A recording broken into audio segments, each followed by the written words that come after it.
బెల్లంకొండ సాయి శ్రీనివాస్ గారు ఇప్పుడు కొత్తగా యాక్ట్ చేస్తున్న మూవీ హైందవ. అయితే బెల్లంకొండ సాయి శ్రీనివాస్ గారు ఈ హైందవ మూవీకి ముందు లాస్ట్ యాక్ట్ చేస్తున్న మూవీ కిష్కింధపురి. అయితే ఈ కిష్కింధపురి మూవీ ఈ మధ్య రిలీజ్ అయింది. అయితే కిష్కింధపురి మూవీ రిలీజ్ అయ్యి మంచి హిట్ అయింది. అయితే కిష్కింధపురి మూవీతో బెల్లంకొండ సాయి శ్రీనివాస్ గారికి ఒక మంచి హిట్ వచ్చింది. అయితే బెల్లంకొండ సాయి శ్రీనివాస్ గారు కిష్కింధపురి మూవీ రిలీజ్ తర్వాత కాస్త టైం గ్యాప్ తీసుకొని ఇప్పుడు మళ్ళీ ఈ హైందవ మూవీలో యాక్ట్ చేస్తున్నారు బెల్లంకొండ సాయి శ్రీనివాస్ గారు.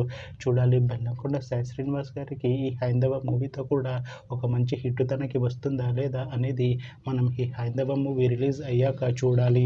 అయితే ఈ హైందవ మూవీలో హీరోయిన్గా యాక్ట్ చేస్తున్నారు సంయుక్త మీనన్ గారు. అయితే సంయుక్త మీనన్ గారు ఈ హైందవ మూవీకి ముందు లాస్ట్ యాక్ట్ చేసిన మూవీ డెవిల్. అయితే డెవిల్ మూవీ రిలీజ్ అయ్యి 1 year అయిపోయింది. అయితే డెవిల్ మూవీ రిలీజ్ అయ్యి మంచి హిట్ అయింది. అయితే డెవిల్ మూవీతో సంయుక్త మీనన్ గారికి ఒక మంచి హిట్ వచ్చింది.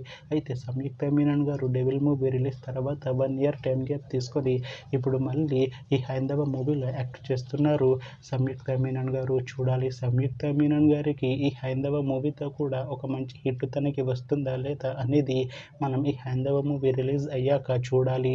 అయితే హైందవ మూవీ టీం ఈ మధ్య ఒక చిన్న టీజర్ని విడుదల చేసింది. అయితే దానికి మంచి రెస్పాన్స్ వచ్చింది. అయితే ప్రస్తుతం హైందవ మూవీ టీం షూటింగ్లో బిజీగా ఉన్నారు. అయితే హైందవ మూవీ షూటింగ్ ఆల్రెడీ 60% కంప్లీట్ అయిపోయింది అంటున్నారు మూవీ టీం.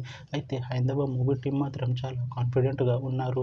ఈ హైందవ మూవీ మంచి హిట్ అవుతుంది అంటున్నారు మూవీ టీం. అయితే ఈ హైందవ మూవీని 2026లో రిలీజ్ చేసేలా ప్లాన్ చేస్తున్నారు మూవీ టీం. చూడాలి హైందవ మూవీ రిలీజ్ అయ్యాక మంచి హిట్ అవుతుందా లేదా అనేది మనం ఈ హైందవ మూవీ రిలీజ్ అయ్యాక చూడాలి. Thanks for watching this video friends. మీకు ఈ వీడియో నచ్చితే ఈ వీడియోని లైక్ చేయండి. ఇంకా ఇలాంటి మూవీ అప్డేట్స్ కోసం ఈ ఛానల్ని సబ్స్క్రైబ్ చేసుకోండి.